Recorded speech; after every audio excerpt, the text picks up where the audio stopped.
Augustus কিভাবে রোমের প্রথম সম্রাট হলেন? হেয়াখা রোমের শেষ নিঃশ্বাস। পিনে খ্রিস্টপূর্ব ৪৪ সাল। রোম পৃথিবীর সবচেয়ে শক্তিশালী নগরী। মার্বেলের স্তম্ভে ভরা বিশাল রাস্তা, জনাকীর্ণ ফোরাম, সেনেটের উচ্চ স্বরে বিতর্ক, আর তার নিচে ফুটতে থাকা এক অদৃশ্য আগ্নেয়গিরি। কারণ সাম্রাজ্য তখনও জন্ম নেয়নি। রোম তখন নিজেকে প্রজাতন্ত্র বলত। কিন্তু প্রশ্ন হল, কিভাবে একটি স্বাধীন প্রজাতন্ত্র ধীরে ধীরে এমন এক শাসকের হাতে চলে গেল, যার ক্ষমতা ছিল রাজাদের চেয়েও বেশি? আরও বড় প্রশ্ন, কিভাবে মাত্র ১৮ বছর বয়সী এক অসুস্থ, অভিজ্ঞতাহীন তরুণ পুরো রোমকে নিজের হাতে নিয়ে ইতিহাসের প্রথম সম্রাট হয়ে উঠল? তিনে তার হাতে ছিল না বিশাল সেনাবাহিনী, ছিল না যুদ্ধ জয়ের গৌরব, ছিল না বয়সের অভিজ্ঞতা। তবু কয়েক দশকের মধ্যেই সে এমন এক ব্যবস্থা গড়ে তুলেছিল যা শত শত বছর পৃথিবী শাসন করবে। তার নাম অক্টাভিয়ান, যাকে ইতিহাস আজ চেনে এক অন্য নামে, অগাস্টাস। কিন্তু এই গল্প ক্ষমতার গল্প নয়, এটি বিশ্বাসঘাতকতার গল্প, বন্দিত্ব ভাঙার গল্প, রক্তাক্ত গৃহযুদ্ধের গল্প, এবং এমন এক মানের গল্প যে রাজা হতে চায়নি, কারণ সে জানত রোম রাজাদের ঘৃণা করে। তাই সে এমন কিছু করল যা আগে কেউ করেনি। সে রাজা না হয়েও রাজার মতো শাসন করল। সেই রাতে যখন জুলিয়াস সিজারের দেহ রক্তে ভিজে সেনেটের মেঝেতে পড়েছিল, কেউ জানত না যে রোমের প্রজাতন্ত্র ইতিমধ্যেই মৃত্যুর পথে, আর দূরে কোথাও এক অরণ তার ধ্বংসের দিকে এগিয়ে আসছিল। কেউ তখনও বুঝতে পারেনি এই তরুণী একদিন ইতিহাস বদলে দেবে, এবং রোম আর কখনো আগের মতো থাকবে না। এটি অগাস্টাসের গল্প, এক তরুণ উত্তরাধিকারীর গল্প, এক সাম্রাজ্যের জন্মের গল্প, আর এক প্রজাতন্ত্রের ধীর মৃত্যুর গল্প। ভেঙে পড়া প্রজাতন্ত্র। রোম ভূমধ্যসাগরের হৃদয়। শত শত বছর ধরে এই নগরী এক অদ্ভুত ব্যবস্থার ওপর দাঁড়িয়েছিল, প্রজাতন্ত্র। এখানে কোনো রাজা ছিল না, ছিল সেনেট, ছিল নির্বাচিত ম্যাজিস্ট্রেট, ছিল ক্ষমতার ভারসাম্য, অন্তত কাগজে কলমে। বাস্তবতা ছিল ভিন্ন। সময়ের সঙ্গে সঙ্গে রোম এত বড় হয়ে উঠেছিল যে পুরনো রাজনৈতিক ব্যবস্থা আর তাকে ধারণ করতে পারেছে না। সেনেট ছিল ধনী অভিজাতদের হাতে, সাধারণ মানুষের ক্ষোভ বাড়ছিল। সেনাবাহিনী ধীরে ধীরে রাষ্ট্রের চেয়ে তাদের জেনারেলদের প্রতি বেশি অনুগত হয়ে উঠেছিল। এটাই ছিল বিপদের শুরু, কারণ যখন সৈন্যরা রাষ্ট্রের বদলে একজন মানুষের প্রতি অনুগত হয়, তখন প্রজাতন্ত্র দীর্ঘদিন টিকে না। এই অস্থির সময়ে উঠে এলেন এক অসাধারণ মানুষ, জুলিয়াস সিজার। অসাধারণ সেনাপতি, অসাধারণ রাজনীতিবিদ, এবং সম্ভবত রোমের সবচেয়ে উচ্চাভিলাষী ব্যক্তি। তিনি গল জয় করলেন, অগণিত যুদ্ধ জিতলেন, এবং অবশেষে রোমের সবচেয়ে ক্ষমতাধর মানুষ হয়ে উঠলেন। কিন্তু রোম এক জিনিস এখনও ভুলে যায়নি, তাদের শেষ রাজাকে উৎখাত করার স্মৃতি। রোমানরা রাজাদের ঘৃণা করত, আর যখন অনেকেই ভাবতে শুরু করল যে সিজার হয়তো রাজা হতে চান, তখন ভয় জন্মে নেন। ভয় থেকে ষড়যন্ত্র, আর ষড়যন্ত্র থেকে রক্তপাত। খ্রিস্টপূর্ব ৪১০ সালের মার্চ মাস, আইডেস অব মার্চ। সেনেট ভবনের ভেতরে সেদিন বাতাস ভারী ছিল। সিজার প্রবেশ করলেন, সম্ভবত জানতে শুরতে বাতাস ভারী। তিনি জানতেন না যে সেটাই তার জীবনের শেষ পথচলা।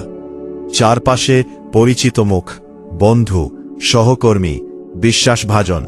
প্রথম আঘাত, আরেকটি, মোট ২৩টি ছুরিকাঘাত। জুলিয়াস সিজার মাটিতে লুটিয়ে পড়লেন। রোমের সবচেয়ে ক্ষমতাধর মানুষ মৃত, কিন্তু ষড়যন্ত্রকারীরা বুঝতে পারেনি তারা একজন মানুষকে হত্যা করেছে, একটি ধারণাকে নয়। সেই সময় ইতালির বাইরে অবস্থান করেছিল এক তরুণ, বয়স মাত্র 18, দুর্বল শরীর কিন্তু অসাধারণ ধৈর্য। তার নাম গাইয়ুস অক্টাভিয়াস। শীঘ্রই সে জানতে পারবে এমন একটি সংবাদ যা শুধু তার জীবনই নয়, বরং সমগ্র মানব ইতিহাস বদলে দেবে। আর সেখান থেকেই শুরু হবে এক নতুন যুগের জন্ম, এক সাম্রাজ্যের জন্ম। সিজারের উত্তরাধিকারী ইতালির দক্ষিণ উপকূল অ্যাপোলোনিয়া, খ্রিস্টপূর্ব ৪৪ সাল। সেখানে সামরিক শিক্ষা নিচ্ছিল এক তরুণ, তার বয়স মাত্র 18, নাম গাইয়ুস অক্টাভিয়াস। সে অসাধারণ যোদ্ধা ছিল না দুর্ধর্ষ সেনাপতি। তার শরীর প্রায় অসুস্থ হয়ে পড়ত, অনেকে তাকে দুর্বল ভাবত। কিন্তু মানুষের শক্তি সবসময় তলোয়ারে মাপা যায় না। কখনো কখনো শক্তি লুকিয়ে থাকে ধৈর্যে, নীরবতায়, অপেক্ষা করার ক্ষমতায়। একদিন দূর থেকে জাহাজ এসে ভিড়ল বন্দরে। তার সঙ্গে এলো এক সংবাদ, এমন সংবাদ যা রোমের ইতিহাস চিরতরে বদলে দেবে। জুলিয়াস সিজার নিহত। তরুণ অক্টাভিয়ান স্তব্ধ হয়ে গেল। কিন্তু আরও বড় বিস্ময় তখনও বাকি ছিল। সিজারের উইল খুলে পড়া হলো, আর সেখানে লেখা ছিল এমন এক নাম যা উপস্থিত সবাইকে অবাক করে দিল। গাইয়ুস অক্টাভিয়াস, সিজারের দত্তক পুত্র এবং প্রধান উত্তরাধিকারী। এক মুহূর্তেই সব বদলে গেল। সে আর কেবল অক্টাভিয়ান নয়, সে এখন জুলিয়াস সিজারের উত্তরাধিকার বহন করছে। তার নতুন নাম হল গাইয়ুস জুলিয়াস সিজার অক্টাভিয়ানুস। ইতিহাস তাকে পরে সংক্ষেপে ডাকবে অক্টাভিয়ান। কিন্তু উত্তরাধিকার পাওয়া আর ক্ষমতা পাওয়া এক জিনিস নয়। রোম তখন বিশৃঙ্খলায় ডুবে আছে। সেনেট বিভক্ত, ষড়যন্ত্রকারীরা বিভক্ত, আর সবচেয়ে বড় কথা, সিজারের বিশ্বস্ত সেনাপতিরা এখনও জীবিত। তাদের মধ্যে সবচেয়ে শক্তিশালী মানুষ ছিলেন মার্ক অ্যান্টনি, একজন অভিজ্ঞ জেনারেল, একজন দক্ষ বক্তা এবং রোমের ক্ষমতার খেলায় বহু বছরের অভিজ্ঞ খেলোয়াড়। তার চোখে অক্টাভিয়ান ছিল কেবল এক কিশোর, একটি ছেলে যাকে সহজেই সরিয়ে ফেলা যাবে।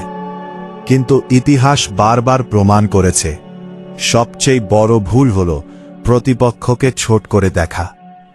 অক্টাভিয়ান সিদ্ধান্ত নিল সে রোমে ফিরবে, দাবি করবে নিজের উত্তরাধিকার, দাবি করবে সিজারের নাম, একদিন দাবি করবে সমগ্র রোম। ঠান্ডা বাতাস বইছিল, ভূমধ্যসাগরের ঢেউ জাহাজের গায়ে আছড়ে পড়ছিল, আর এক তরুণ ধীরে ধীরে এগিয়ে যাচ্ছিল তার ভাগ্যের দিকে। সে তখনও জানত না তার পথ রক্তে ভিজে থাকবে, আর সেই পথের শেষে অপেক্ষা করছে এমন ক্ষমতা যা আগে কোনো রোমান কখনো পায়নি। মার্ক অ্যান্টনি বনাম অক্টাভিয়ান, রোম। জুলিয়াস সিজারের মৃত্যুর পর নগরী যেন নিঃশ্বাস বন্ধ করে অপেক্ষা করছিল। রাস্তার কোণে কোণে গুজব, ফোরামে উত্তেজনা, সেনেটে আতঙ্ক। কেউ জানত না পরবর্তী শাসক কে হবে। আর সেই অনিশ্চয়তার মাঝে রোমে প্রবেশ করল এক তরুণ, অক্টাভিয়ান। মার্ক অ্যান্টনি তাকে দেখে হাসলেন। এই ছেলেটাই নাকি সিজারের উত্তরাধিকারী। এই দুর্বল শরীর, এই কিশোর রোম শাসন করবে। তার কাছে বিষয়টি প্রায় হাস্যকর মনে হয়েছিল। কিন্তু অ্যান্টনি একটি বিষয় বুঝতে পারেননি। অক্টাভিয়ানের সবচেয়ে বড় অস্ত্র ছিল না তলোয়ার, ছিল তার বুদ্ধি। অক্টাভিয়ান দ্রুত বুঝে গেল, রোমে ক্ষমতা কেবল আইনের মাধ্যমে আসে না। ক্ষমতা আসে মানুষের সমর্থন থেকে, সৈন্যদের আনুগত্য থেকে, এবং সবচেয়ে বেশি সিজারের স্মৃতি থেকে। সে নিজেকে শুধু অক্টাভিয়ান হিসেবে নয়, দিব্য জুলিয়াসের পুত্র হিসেবে তুলে ধরতে শুরু করল, কারণ রোমান জনগণ এখনও সিজারকে ভালোবাসত। বোরপর অন্যদিকে অ্যান্টনি চেয়েছিলেন সিজারের উত্তরাধিকার নিজের নিয়ন্ত্রণে রাখতে। দুই মানুষের সংঘর্ষ শুরু হয়ে গেছে, একজন তরুণ ও ধৈর্যশীল, অন্যজন অভিজ্ঞ ও শক্তিশালী। এটি ছিল কেবল রাজনৈতিক লড়াই নয়, এটি ছিল ভবিষ্যৎ রোমের জন্য যুদ্ধ। সেনা তো নিজেদের স্বার্থ খুঁজছিল। অনেক সেনেটর ভেবেছিল অক্টাভিয়ানকে ব্যবহার করে অ্যান্টনিকে দুর্বল করা যাবে, কিন্তু তারা জানতেন না তারা যাকে ব্যবহার করতে চাইছেন সে একদিন তাদের সবাইকে ছাড়িয়ে যাবে। খ্রিস্টপূর্ব 33 সালে উত্তরের ইতালিতে উত্তেজনা চরমে উঠল। অ্যান্টনি সেনাবাহিনী নিয়ে এগোচ্ছেন, সেনেট প্রতিরোধ করছে, আর অক্টাভিয়ান তার সৈন্য নিয়ে যুদ্ধে নামছে। এটাই ছিল তার প্রথম বড় পরীক্ষা। এক কিশোর প্রথমবারের মতো রোমান লিজিয়নের নেতৃত্বে। যুদ্ধ শেষ হল, অ্যান্টনি সাময়িকভাবে পিছিয়ে গেলেন, কিন্তু বিজয়ের আনন্দ দীর্ঘস্থায়ী হল না, কারণ সেনেটের 2 কনসাল নিহত হয়েছেন। ক্ষমতার শূন্যতা তৈরি হল, আর সেই শূন্যতার মধ্যে অক্টাভিয়ান দেখলেন সুযোগ। সবাই তাকে ছোট ভাবত, কিন্তু সে আর শিশু নয়, সে এখন সৈন্যদের নেতা, সিজারের উত্তরাধিকারী, এবং রোমের ক্ষমতার খেলায় এক নতুন খেলোয়াড়। কেউ তখনও বুঝতে পারেনি রোমের প্রজাতন্ত্রের ঘড়িতে সময় দ্রুত ফুরিয়ে আসছে। খ্রিস্টপূর্ব 43 সাল, ইতালির উত্তরে 3 জন মানুষ মিলিত হল, অক্টাভিয়ান, মার্ক অ্যান্টনি এবং মার্কাস এমিলিয়াস লেপিডাস। তাদের লক্ষ্য একটি, ক্ষমতা। শত্রুরা এখন মিত্র হয়েছে। ইতিহাস তাদের চেনে দ্বিতীয় ত্রায়ামভিরেট নামে। এটি ছিল কোনো অনানুষ্ঠানিক জোট নয়, আইন দ্বারা স্বীকৃত এক অস্বাভাবিক ক্ষমতার ব্যবস্থা। 3 জন মানুষ, আর তাদের হাতে সমগ্র রোম। কিন্তু ক্ষমতা বিনামূল্যে আসে না। তাদের সেনাবাহিনী চালানোর জন্য অর্থ দরকার ছিল, আর দরকার ছিল শত্রুদের নির্মূল করা। তাই শুরু হলো প্রসক্রিপশন, রক্তের তালিকা। নাম লেখা হতো, তারপর সেই মানুষকে রাষ্ট্রের শত্রু ঘোষণা করা হতো। যে তাকে হত্যা করবে সে পুরস্কার পাবে, সম্পত্তি বাজেয়াপ্ত হবে, পরিবার ধ্বংস হবে। রোম ভয়ে জমে গেল। বন্ধুরা বন্ধুদের বিশ্বাস করত না, ছেলেরা বাবাদের লুকিয়ে রাখত, স্ত্রীরা স্বামীদের পালাতে সাহায্য করত। কেউ নিরাপদ ছিল না। এই রক্তাক্ত অভিযানের সবচেয়ে এই বিখ্যাত শিকার ছিলেন মহান বক্তা সিসেরো। তিনি একসময় প্রজাতন্ত্রের কণ্ঠস্বর ছিলেন, কিন্তু ক্ষমতার ঝড়ে কণ্ঠস্বরও নীরব হয়ে যায়। সিসেরো নিহত হলেন, তার মৃত্যু যেন প্রতীক হয়ে উঠল। প্রজাতন্ত্র ধীরে ধীরে মারা যাচ্ছে, আর তার জায়গায় জন্ম নিচ্ছে নতুন কিছু, অজানা কিছু, ভয়ঙ্কর কিছু। অক্টাভিয়ানও এই ব্যবস্থার অংশ ছিলেন। পরবর্তী শতাব্দীতে ইতিহাসবিদরা প্রশ্ন করবেন, ক্ষমতার পথে তিনি কত দূর যেতে প্রস্তুত ছিলেন? উত্তরটি হয়তো রোমের রাস্তায় ছড়িয়ে থাকা রক্তেই লেখা ছিল। কিন্তু সবচেয়ে বড় যুদ্ধ তখনও বাকি। দূর পূর্বে অপেক্ষা করেছিল সিজারের হত্যাকারীরা, ব্রুটাস, ক্যাসিয়াস এবং তাদের সেনাবাহিনী। রোমের ভবিষ্যৎ নির্ধারণ হবে যুদ্ধক্ষেত্রে, আর খুব শিগগিরই সমগ্র প্রজাতন্ত্র ভাগ্যের এক চূড়ান্ত পরীক্ষার মুখোমুখি হবে। HLL ফিলিপ্পির যুদ্ধ, NP খ্রিস্টপূর্ব 42 সাল, ম্যাসিডোনিয়ার বিস্তীর্ণ সমভূমি, ফিলিপ্পি। শরতের হালকা কুয়াশা তখনও পুরোপুরি কাটেনি। দূরে হাজার হাজার সৈন্য সারিবদ্ধ হয়ে দাঁড়িয়ে আছে। ঢাল ঝকঝক পড়ছে সকালের আলোয়। লিজিয়নের পতাকা বাতাসে দুলছে। কিন্তু এই যুদ্ধ কেবল ভূমির জন্য নয়, এটি ছিল রোমের আত্মার জন্য যুদ্ধ। বেদারকার একদিকে দাঁড়িয়ে আছে ব্রুটাস ও ক্যাসিয়াস। তারা নিজেদের প্রজাতন্ত্রের রক্ষক মনে করত। তাদের বিশ্বাস ছিল জুলিয়াস সিজারকে হত্যা করে তারা রোমকে বাঁচিয়েছে। অন্যদিকে দাঁড়িয়ে আছে অক্টাভিয়ান ও মার্ক অ্যান্টনি। তারা দাবি করছে প্রতিশোধ, দাবি করছে বৈধ উত্তরাধিকার। দুই পক্ষই বলছে তারা রোমকে রক্ষা করছে। কিন্তু ইতিহাসের নিষ্ঠুর সত্য হল বুদ্ধ বারেকে গৃহযুদ্ধে কেউই সত্যিকারের বিজয়ী হয় না। অক্টাভিয়ান তখনও অভিজ্ঞ সেনাপতি নন, বরং অসুস্থতা তাকে বারবার দুর্বল করে দিচ্ছিল। অনেক সময় যুদ্ধক্ষেত্রের চেয়ে তাঁবুতেই তাকে বেশি দেখা যেত। অন্যদিকে মার্ক অ্যান্টনি ছিলেন যুদ্ধের মানুষ। তার সাহস ও সামরিক দক্ষতা বহুবার প্রমাণিত হয়েছে। ফিলিপ্পিতে তিনি মূল ভূমিকা পালন করলেন। প্রথম সংঘর্ষে যুদ্ধের ভাগ্য অনিশ্চিত ছিল। ধূলিঝড় উঠছিল, চিৎকার ভেসে আসছিল, লোহার সঙ্গে লোহার সংঘর্ষে লিপ্ত হচ্ছিল। রোমানরা রোমানদের হত্যা করছিল, ভাই ভাইয়ের বিরুদ্ধে লড়ছিল, বন্ধু বন্ধুদের বিরুদ্ধে অস্ত্র তুলছিল। প্রজাতন্ত্রের মৃত্যু সবসময় বাইরের শত্রুর হাতে আসে না, কখনো কখনো সে নিজের সন্তানদের হাতেই ধ্বংস হয়। ক্যাসিয়াস ভুল সংবাদ পেলেন। তিনি ভাবলেন সব শেষ। তিনি ভাবলেন ব্রুটাস পরাজিত। হতাশায় তিনি আত্মহত্যা করলেন। কিন্তু বাস্তবতা ছিল অন্যরকম। আরও কিছুদিন পর ব্রুটাসও পরাজিত হলেন। তার সামনে দুটি পথ ছিল, বন্দিত্ব অথবা মৃত্যু। তিনি দ্বিতীয় পথ বেছে নিলেন। নিজের তলোয়ারের ওপর ঝাঁপিয়ে পড়লেন।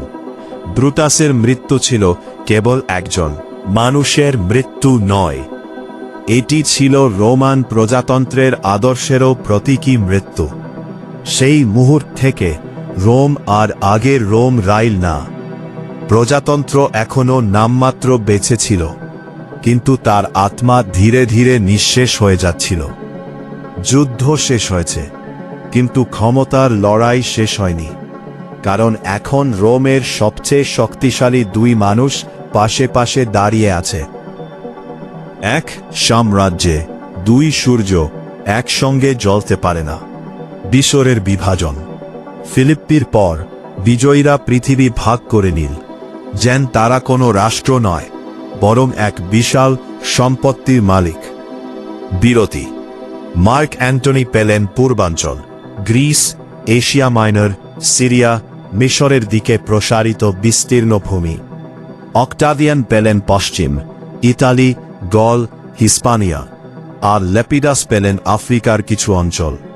কাগজে কলমে ক্ষমতা ভাগ হয়ে গেল, কিন্তু বাস্তবতা ভিন্ন ছিল। ক্ষমতা ভাগ করা যায়, উচ্চাকাঙ্ক্ষা নয়। অক্টাভিয়ানের সামনে কঠিন কাজ অপেক্ষা করছিল।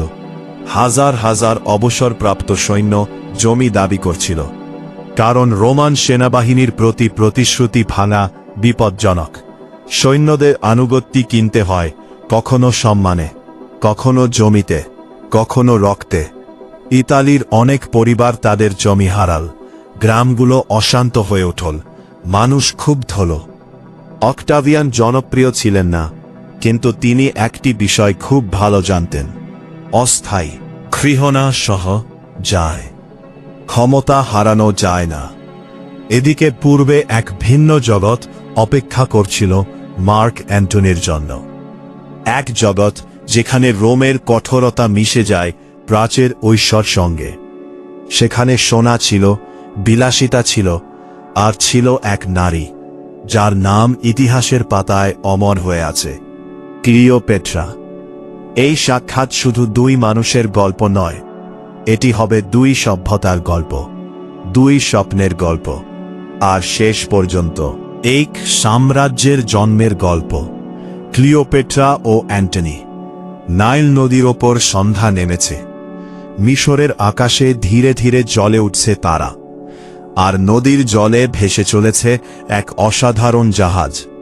সুগন্ধি ধূপের ধোঁয়া বাতাসে ভাসছে, সোনালি পাল বাতাসে নড়ছে, চারদিকে বিলাসিতার ঝলক। এই দৃশ্য কোনো সাধারণ রানীর নয়, এটি ক্লিওপেট্রার, মিশরের শেষ মহান ফারাও। ক্লিওপেট্রা ছিলেন এবল সুন্দরী নন, তিনি ছিলেন অসাধারণ বুদ্ধিমতী। বহু ভাষায় কথা বলতে পারতেন, রাজনীতি বুঝতেন, ক্ষমতার প্রকৃতি বুঝতেন, আর সবচেয়ে বড় কথা, তিনি জানতেন কিভাবে ইতিহাসের গতিপথ বদলাতে হয়। মার্ক অ্যান্টনি তার সঙ্গে সাক্ষাৎ করলেন। প্রথমে রাজনীতি, তারপর জোট, তারপর সম্পর্ক, আর খুব শিগগিরই ব্যক্তিগত অনুভূতি ও রাষ্ট্রনীতি একে অপরের সঙ্গে মিশে গেল। রোমে গুজব ছড়াতে শুরু করো, অ্যান্টনি কি রোম ভুলে যাচ্ছেন? তিনি কি প্রাচ্যের রাজা হয়ে উঠছেন? তিনি কি ক্লিওপেট্রার প্রভাবে পড়েছেন? এসব প্রশ্ন ক্রমে রাজনৈতিক অস্ত্রে পরিণত হল। আর দূরে ইতালিতে বসে অক্টাভিয়ান সবকিছু দেখছিলেন, নীরবে, ধৈর্যের সঙ্গে, সঠিক মুহূর্তের অপেক্ষায়। অক্টাভিয়ান জানতেন তলোয়ার সব যুদ্ধ জিততে পারে না, কখনো কখনো মানুষের মন জয় করাই সবচেয়ে বড় যুদ্ধ। তিনি অ্যান্টনির বিরুদ্ধে ধীরে ধীরে জনমত গড়তে শুরু করলেন। তিনি বললেন, অ্যান্টনি আর সত্যিকারের রোমান নন, তিনি প্রাচ্যের প্রভাবে বদলে গেছেন। রোমের জনগণ এসব কথা শুনতে শুরু করল, আর সন্দেহ ধীরে ধীরে ভয়ে রূপ নিতে লাগল। এরপর এলো সেই ঘটনা যা পরিস্থিতি আরও উত্তপ্ত করে তোল। অ্যান্টনি তার সন্তানদের পূর্বাঞ্চলের বিভিন্ন ভূখণ্ড প্রদান করলেন। ইতিহাস এটিকে চেনে ডোনেশনস অব আলেকজান্দ্রিয়া নামে। রোমে অনেকেই এটিকে বিশ্বাসঘাতকতা হিসেবে দেখল। মনে হল যেন রোমের সম্পদ এক বিদেশি রানীর হাতে তুলে দেওয়া হচ্ছে। অক্টাভিয়ান সুযোগটি হাতছাড়া করলেন না। রাজনীতি কেবল যুদ্ধক্ষেত্রে হয় না, মানুষের মনে হয়, আর সেই যুদ্ধে তিনি ক্রমশ এগিয়ে যাচ্ছিলেন। দূরে আগুনের শিখা দেখা যাচ্ছিল। কেউ তখনও বুঝতে পারেনি রোমের ভবিষ্যৎ নির্ধারণ করবে এক সমুদ্রযুদ্ধ, এক যুদ্ধ যা কেবল দুই মানুষের নয়, বরং দুই বিশ্বের সংঘর্ষ। এবং খুব শিগগিরই ভূমধ্যসাগরের ঢেউ ইতিহাসের সবচেয়ে গুরুত্বপূর্ণ যুদ্ধগুলোর একটির সাক্ষী হতে চলে। প্রচারণার যুদ্ধ ও অ্যান্টনির পতনের শুরু। রোমে তখন আর শুধু তলোয়ার দিয়ে যুদ্ধ হচ্ছিল না, শব্দ অস্ত্র হয়ে উঠেছিল, গুজব অস্ত্র হয়ে উঠেছিল, মানুষের মন অস্ত্র হয়ে উঠেছিল। অক্টাভিয়ান খুব ভালো করে বুঝেছিলেন যুদ্ধ শুরু হওয়ার আগেই বিজয় অর্জন করা যায় যদি জনগণ আপনার পক্ষে থাকে, যদি সেনেট আপনার পাশে দাঁড়ায়, যদি শত্রুকে জনগণের চোখে বিশ্বাসঘাতক হিসেবে তুলে ধরা যায়। তবে অনেক যুদ্ধ শুরু হওয়ার আগেই শেষ হয়ে যায়। মার্ক অ্যান্টনি ছিলেন একজন অসাধারণ সেনাপতি, কিন্তু অক্টাভিয়ান ছিলেন অসাধারণ পরিস্থিতি গোছানো কৌশলী। আর তার পাশে ছিলেন এক গুরুত্বপূর্ণ মানুষ, মার্কাস ভিপসানিয়াস অ্যাগ্রিপ্পা, অক্টাভিয়ানের সবচেয়ে বিশ্বস্ত বন্ধু, একজন অসামান্য সেনাপতি, এবং সম্ভবত সেই মানুষ যার ছাড়া অগাস্টাসের গল্প কখনো পূর্ণ হতো না। অ্যাগ্রিপ্পা যুদ্ধ জিততে জানতেন, অক্টাভিয়ান জানতেন মানুষকে নিজের পক্ষে আনতে। এই জুটি ছিল ভয়ঙ্কর। এদিকে অ্যান্টনি ধীরে ধীরে রোম থেকে দূরে সরে যাচ্ছিলেন। তার জীবন এখন জড়িয়ে গেছে মিশরের সঙ্গে, ক্লিওপেট্রার সঙ্গে, আলেকজান্দ্রিয়ার রাজকীয় জাকজমকের সঙ্গে।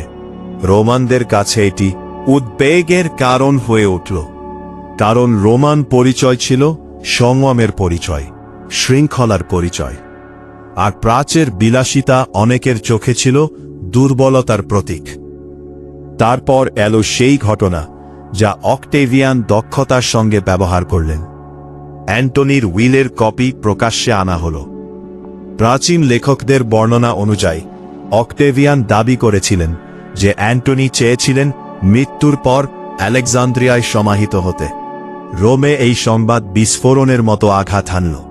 কিন্তু সমাধি চান মিশরে, এটি অনেকের কাছে অকল্পনীয় মনে হল। অক্টাভিয়ান একটি গুরুত্বপূর্ণ সিদ্ধান্ত নিলেন। তিনি সরাসরি অ্যান্টনির বিরুদ্ধে যুদ্ধ ঘোষণা করলেন না, বরং যুদ্ধ ঘোষণা করা হল ক্লিওপেত্রার বিরুদ্ধে। এটি ছিল এক অসাধারণ রাজনৈতিক চাল।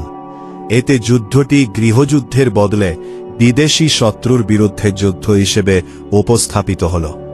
রোমানদের কাছে এটি অনেক বেশি গ্রহণযোগ্য ছিল। রোম ধীরে ধীরে দুই শিবিরে ভাগ হয়ে গেল, কিন্তু বাতাসের দিক বদলাচ্ছিল। সেনেটের সমর্থন বাড়ছিল অক্টাভিয়ানের পক্ষে, সৈন্যদের আনুগত্য ঝুঁকছিল তার দিকে। আর পূর্বে অ্যান্টনি হয়তো এখনো বুঝতে পারেননি, ইতিহাসের চাকা ইতিমধ্যে ঘুরতে শুরু করেছে। দূরে সমুদ্র গর্জন করেছিল, একটি নৌযুদ্ধ নির্ধারণ করবে পৃথিবীর ভবিষ্যৎ। অ্যাক্টিয়ামের যুদ্ধ, খ্রিস্টপূর্ব 31 সাল, গ্রিসের পশ্চিম উপকূল। অ্যাক্টিয়াম। ভোরের আলো ধীরে ধীরে ছড়িয়ে পড়ছে সমুদ্রের ওপর। জলের ওপর ভাসছে শত শত যুদ্ধজাহাজ।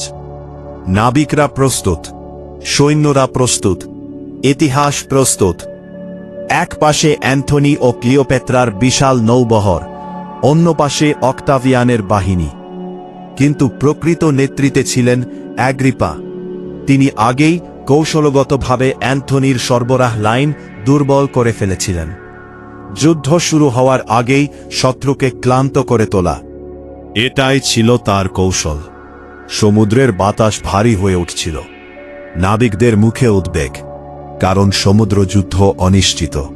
একটি ভুল, একটি আগুন, একটি ভাঙা সারি, আর পুরো নৌবহর ধ্বংস হয়ে যেতে পারে। যুদ্ধ শুরু হল। ঢেউ কাঁপছিল, জাহাজ সংঘর্ষে লিপ্ত হচ্ছিল, তীর ওড়ে যাচ্ছিল আকাশে, আগুন ছড়িয়ে পড়ছিল কাঠের ডেকে। চিৎকার, ধোঁয়া, বিশৃঙ্খলা। সমুদ্র যেন নিজেই যুদ্ধের অংশ হয়ে উঠেছিল। তারপর ঘটল সেই মুহূর্ত, যা ইতিহাসকে বদলে দিল। ক্লিওপেট্রার জাহাজবহর যুদ্ধক্ষেত্র ছেড়ে দক্ষিণে সরে যেতে শুরু করল। মুহূর্তের মধ্যে অ্যান্টনি এক অসম্ভব সিদ্ধান্ত নিলেন। তিনি যুদ্ধক্ষেত্র ত্যাগ করে ক্লিওপেট্রার পিছু নিলেন। কেন? ভালোবাসা, কৌশল, আতঙ্ক? আজও ইতিহাসবিদরা এ নিয়ে বিতর্ক করেন, কিন্তু ফলাফল স্পষ্ট। তার বাহিনী নেতৃত্বহীন হয়ে পড়ল, আর অ্যাক্টিয়ামে বিজয় এল অক্টাভিয়ানের হাতে। সেই দিন সমুদ্রে শুধু একটি যুদ্ধ শেষ হয়নি, সেই দিন শেষ হয়ে গিয়েছিল রোমান প্রজাতন্ত্রের শেষ বড় প্রতিরোধ। অক্টাভিয়ান এখন আর কেবল একজন নেতা নন, তিনি রোমের অপ্রতিদ্বন্দ্বী শক্তি হয়ে উঠছেন।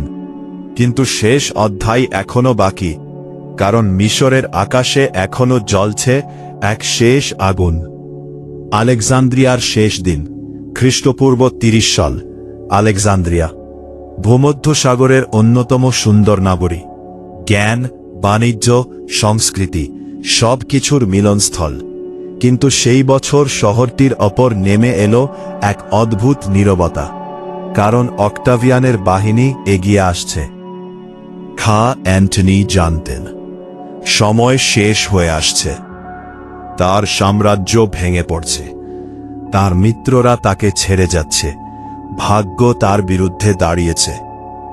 ভুল সংবাদ ছড়িয়ে পড়ো। অ্যান্টনি শুনলেন ক্লিওপেত্রা নাকি মৃত। হতাশায় তিনি নিজের তলোয়ারের উপরে ঝাঁপিয়ে পড়লেন। কিন্তু মৃত্যু সঙ্গে সঙ্গে এলো না। গুরুতর আহত অবস্থায় তাকে ক্লিওপেত্রার কাছে নিয়ে যাওয়া হল। ইতিহাসের বর্ণনা অনুযায়ী তাদের শেষ সাক্ষাৎ ছিল গভীর বেদনায় ভরা। এক সময়ের শক্তিশালী সেনাপতি ধীরে ধীরে শেষ নিঃশ্বাস ত্যাগ করলেন। মার্ক অ্যান্টনি মারা গেলেন, আর তার সঙ্গে শেষ হল রোমের এক যুগ। ক্লিওপেত্রা তখনও বেঁচে ছিলেন। তিনি বুঝেছিলেন অক্টাভিয়ান তাকে জীবিত রোমে নিয়ে যেতে পারেন, এক বিজয় মিছিলের প্রদর্শনী হিসেবে। এক সময়ের মহান রানী হয়তো শৃঙ্খলিত বন্দী হয়ে রোমের রাস্তায় হাঁটবেন। এটি তার কাছে গ্রহণযোগ্য ছিল না। তার মৃত্যুর সঠিক পদ্ধতি নিয়ে ইতিহাসে বিতর্ক রয়েছে। প্রাচীন সূত্রে বিষাক্ত সাপের উল্লেখ পাওয়া যায়, যদিও আধুনিক গবেষকেরা অন্য সম্ভাবনাও আলোচনা করেন। কিন্তু একটি বিষয় নিশ্চিত, খ্রিস্টপূর্ব ৩০ সালে ক্লিওপেত্রা মারা যান, আর তার সঙ্গে শেষ হয় টেলেমীয় মিশরের যুগ। ৩ শতাব্দীরও বেশি সময় ধরে টিকে থাকা রাজবংশ ইতিহাসের পাতায় হারিয়ে গেল। অক্টাভিয়ান এখন মিশরের অধিপতি। রোমের ধনভাণ্ডার তার হাতে। শত্রুরা মৃত, প্রতিদ্বন্দ্বীরা পরাজিত, আর সামনে অপেক্ষা করছে এমন এক পদবি, যা ইতিহাসকে বদলে দেবে। সম্রাট। যদিও রোমে এই শব্দটি তখনও উচ্চারিত হয়নি। রোমে প্রত্যাবর্তন। খ্রিস্টপূর্ব ২৯ সাল। রোম আবারও বিজয়ের উৎসবে মেতেছে। রাস্তা ভরা মানুষের ভিড়, মন্দিরে ধূপের গন্ধ, ফোরামে উল্লাস, আর শহরের কেন্দ্রে প্রবেশ করেছেন এক মানুষ, অক্টাভিয়ান। তার বয়স তখন মাত্র ৩০-এর কাছাকাছি, কিন্তু তার পেছনে রয়ে গেছে গৃহযুদ্ধের দীর্ঘ ইতিহাস। ফিলিপি, অ্যাক্টিয়াম, আলেকজান্দ্রিয়া, প্রতিটি বিজয় তাকে আরও শক্তিশালী করেছে, আর প্রতিটি বিজয় রোমের পুরনো ব্যবস্থাকে আরও দুর্বল করেছে। কিন্তু অক্টাভিয়ান একটি বিষয় খুব ভালো করেই জানতেন, রোমানরা রাজাদের ঘৃণা করে। শতাব্দীর পর শতাব্দী আগে রোম তার শেষ রাজাকে উৎখাত করেছিল। সেই স্মৃতি এখনও জীবিত। কেউ যদি নিজেকে রাজা ঘোষণা করে, তবে তার ভাগ্য হয়তো জুলিয়াস সিজারের মতোই হবে। অক্টাভিয়ান সিজারের ভুল থেকে শিক্ষা নিয়েছিলেন। তিনি বুঝেছিলেন ক্ষমতা অর্জন যথেষ্ট নয়, ক্ষমতাকে গৃহীত ও গ্রহণযোগ্য করতে হয়। তাই তিনি তলোয়ার নামিয়ে রাখলেন, অন্তত বাইরে থেকে। তিনি নিজেকে স্বৈরশাসক হিসেবে নয়, বরং প্রজাতন্ত্রের রক্ষক হিসেবে উপস্থাপন করতে শুরু করলেন। মন্দিরের দরজা বন্ধ করা হল। রোমান ঐতিহ্য অনুযায়ী শান্তির সময় এই দরজা বন্ধ থাকত। এটি ছিল এক বিরল দৃশ্য, কারণ বহু দশক ধরে রোম প্রায় অবিরাম যুদ্ধের মধ্যে ছিল। এখন মানুষ শান্তি চাইছিল, স্থিরতা চাইছিল, আর অক্টাভিয়ান ঠিক সেটি দিতে প্রস্তুত ছিলেন। কিন্তু এই শান্তির পেছনে ছিল এক কঠিন সত্যে, গৃহযুদ্ধ শেষ হয়েছে, কারণ জয়ী কেবল একজন। রোমে আর কোনো প্রতিদ্বন্দ্বী নেই। ক্ষমতার কেন্দ্র এখন এক মানুষকে ঘিরে, যদিও তার নাম এখনো সম্রাট নয়। কেউ তখনও বুঝতে পারেনি খুব শিগগিরই এমন একটি রাজনৈতিক ব্যবস্থা জন্ম নেবে, যা বাইরের দিক থেকে প্রজাতন্ত্রের মতো দেখাবে, কিন্তু ভেতরে হবে সম্পূর্ণ ভিন্ন। অগাস্টাসের জন্ম খ্রিস্টপূর্ব ২৭ সাল। রোমান সেনেটের সভাকক্ষ, মার্বেলের দেয়ালে আলো পড়ছে। প্রবীণ সেনেটররা আসন গ্রহণ করেছেন, আর তাদের সামনে দাঁড়িয়ে আছেন অক্টাভিয়ান। তিনি এমন একটি নাটক মঞ্চস্থ করতে যাচ্ছিলেন, যা ইতিহাসের সবচেয়ে সফল রাজনৈতিক অভিনয়গুলোর একটি হয়ে উঠবে। অক্টাভিয়ান ঘোষণা করলেন যে তিনি রাষ্ট্রের ক্ষমতা সেনেটের হাতে ফিরিয়ে দিচ্ছেন। শুনতে যেন প্রজাতন্ত্রের বিজয়, শুনতে যেন একজন বিনয়ী নেতার সিদ্ধান্ত, কিন্তু বাস্তবতা ছিল অনেক বেশি জটিল। সেনেট জানত, রোমান জানত, সবাই জানত সাম্রাজ্যের প্রকৃত শক্তি কার হাতে, সেনাবাহিনী কার প্রতি অনুগত, ধনভাণ্ডার কার নিয়ন্ত্রণে, ক্ষমতা কার হাতে। উত্তর একটাই, অক্টাভিয়ান। বিরতি। তাই সেনেট তাকে এক নতুন উপাধি দিল, অগাস্টাস, মহিমান্বিত, সম্মানিত, দেবতুল্য মর্যাদা সম্পন্ন। এটি ছিল শুধু একটি উপাধি নয়, এটি ছিল নতুন যুগের ঘোষণা। তিনি নিজেকে কখনো রাজা বলেননি, কখনো সম্রাট বলেও পরিচয় দেননি, বরং নিজেকে বলতেন প্রিন্সেপেস, অর্থাৎ প্রথম নাগরিক। কি আশ্চর্য শব্দ, প্রথম নাগরিক! কিন্তু বাস্তবে তিনিই ছিলেন সর্বশক্তিমান ব্যক্তি। এভাবেই জন্ম নিল প্রিন্সিপেট, এক নতুন ব্যবস্থা। সেখানে প্রজাতন্ত্রের প্রতিষ্ঠানগুলো রয়ে গেল, সেনেট রয়ে, কনসাল রয়ে, নির্বাচনও রয়ে, কিন্তু প্রকৃত ক্ষমতা ধীরে ধীরে এক ব্যক্তির হাতে কেন্দ্রীভূত হল। এটাই ছিল অগাস্টাসের সবচেয়ে বড় কৃতিত্ব। তিনি প্রজাতন্ত্রকে সরাসরি ধ্বংস করেননি, বরং তাকে এমনভাবে রূপান্তরিত করেছিলেন যাতে অনেকেই পরিবর্তনটি বুঝতেই পারেনি। রোমের প্রথম সম্রাট জন্ম নিয়েছিলেন, কিন্তু রাজমুকুট ছাড়াই, শান্তির সাম্রাজ্য ও ক্ষমতার আড়ালের বাস্তবতা। অগাস্টাসের শাসন শুরু হল, আর তার সঙ্গে শুরু হল এক নতুন যুগ, প্যাক্স রোমানা, রোমান শান্তি। পরবর্তী 2 শতাব্দী ধরে সাম্রাজ্যের বিস্তীর্ণ অঞ্চল তুলনামূলক স্থিতিশীলতা উপভোগ করবে। রাস্তা নির্মিত হল, শহর গড়ে উঠল, বাণিজ্য বৃদ্ধি পেল, আইন শক্তিশালী হল, ভূমধ্যসাগর আরও গভীরভাবে এক রাজনৈতিক ব্যবস্থার অধীনে এল। অগাস্টাস সেনাবাহিনী পুনর্গঠন করলেন, স্থায়ী লিজিয়ন গড়ে তুললেন, প্রেটোরিয়ান গার্ড প্রতিষ্ঠা করলেন, কর ব্যবস্থায় পরিবর্তন আনলেন, প্রশাসনকে আরও কার্যকর করলেন। রোম আর শুধু একটি নগরী নয়, এটি এখন এক সাম্রাজ্য। তিনি মন্দির নির্মাণ করলেন, নতুন স্থাপত্য গড়ে তুললেন, পরে গর্ব করে বলেছিলেন, আমি ইটের রোম পেয়েছিলাম, মার্বেলের রোম রেখে যাচ্ছি। এই বক্তব্যে হয়তো অতিরঞ্জিত, কিন্তু তাতে সত্যের অংশ ছিল। রোম সত্যেই বদলে যাচ্ছিল, তবু শান্তির মূল্য ছিল, ক্ষমতা কেন্দ্রীভূত হয়েছিল, রাজনৈতিক বিরোধিতা সীমিত হয়ে পড়েছিল, প্রজাতন্ত্রের স্বাধীনতা ধীরে ধীরে ইতিহাসে পরিণত হচ্ছিল। মানুষ নিরাপত্তা পেয়েছিল, কিন্তু বিনিময় দিয়েছিল রাজনৈতিক স্বাধীনতার এক অংশ। এটি মানব ইতিহাসের পুরনো প্রশ্ন, নিরাপত্তা নাকি স্বাধীনতা? অগাস্টাস হয়তো এই প্রশ্নের নিজস্ব উত্তর দিয়েছিলেন, আর সেই উত্তর শতাব্দীর পর শতাব্দী টিকেছিল। মৃত্যুর আগে তার সঙ্গে জড়িয়ে আছে একটি বিখ্যাত উক্তি। প্রাচীন সূত্র অনুযায়ী তিনি নাকি বলেছিলেন, যদি আমি ভালো অভিনয় করে থাকি তবে করতালি দাও।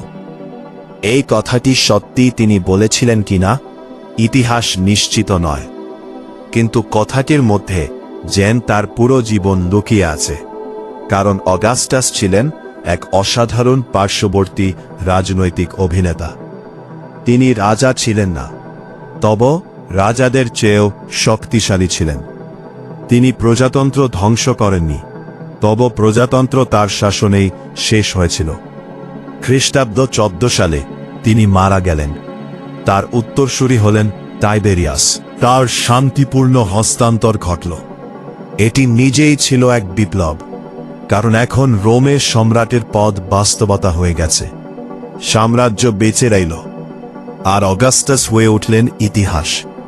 শতাব্দীর পর শতাব্দী কেটে যাবে, সম্রাটরা আসবে, সম্রাটরা হারিয়ে যাবে, সাম্রাজ্য উঠবে, সাম্রাজ্য পতন হবে, কিন্তু অগাস্টাসের ছায়া রোমের ওপর থেকে কখনো পুরোপুরি মিলিয়ে যাবে না। কারণ তিনি পথ দেখিয়েছিলেন, ক্ষমতা কিভাবে ধরে রাখতে হয়, রাষ্ট্র কিভাবে পুনর্গঠন করতে হয়, এবং সবচেয়ে গুরুত্বপূর্ণ, মানুষ কিভাবে ক্ষমতাকে নতুন রূপে গ্রহণ করতে শেখে। এক প্রজাতন্ত্রের মৃত্যু, এক সাম্রাজ্যের জন্ম। ঠান্ডা বাতাস বইছিল রোমের প্রাচীন রাস্তায়, মার্বেলের স্তম্ভগুলো নির্বে দাঁড়িয়েছিল সময়ের সাক্ষী হয়ে। জুলিয়াস সিজারের মৃত্যু থেকে শুরু হওয়া গল্প শেষ হয়েছিল অগাস্টাসের উত্থানে। কিন্তু ইতিহাসের সবচেয়ে গভীর সত্য হল, বড় পরিবর্তন প্রায় হঠাৎ ঘটে না, ধীরে ধীরে ঘটে। একটি আইন, একটি যুদ্ধ, একটি সংকট, একটি আপস, আর একদিন মানুষ ফিরে তাকিয়ে বুঝতে পারে পৃথিবী ইতিমধ্যেই বদলে গেছে। অগাস্টাস কি রোমেকে বাঁচিয়েছিলেন, নাকি প্রজাতন্ত্রকে শেষ করেছিলেন? সম্ভবত উত্তর দুটি সত্য, কারণ ইতিহাস খুব কমই সাদা কালো। এটি ধূসর, জটিল, মানবিক। আর হয়তো এ কারণেই অগাস্টাসের গল্প আজও গুরুত্বপূর্ণ, কারণ প্রতিটি যুগেই মানুষ একই প্রশ্নের মুখোমুখি হয়: নিরাপত্তা নাকি স্বাধীনতা, স্থিতিশীলতা নাকি গণতন্ত্র। একজন শক্তিশালী নেতা বলেছেন, নাকি জটিল কিন্তু স্বাধীন প্রতিষ্ঠান। রোম আজ আর নেই, কিন্তু সেই প্রশ্নগুলো এখনো বেঁচে আছে, আমাদের শহরে, আমাদের রাষ্ট্রে, আমাদের সময়ে। আর তাই অগাস্টাসের গল্প কখনো সত্যিই শেষ হয় না, কারণ ইতিহাসের প্রতিধ্বনি এখনো শোনা যায়, যদি আমরা শুনতে চাই।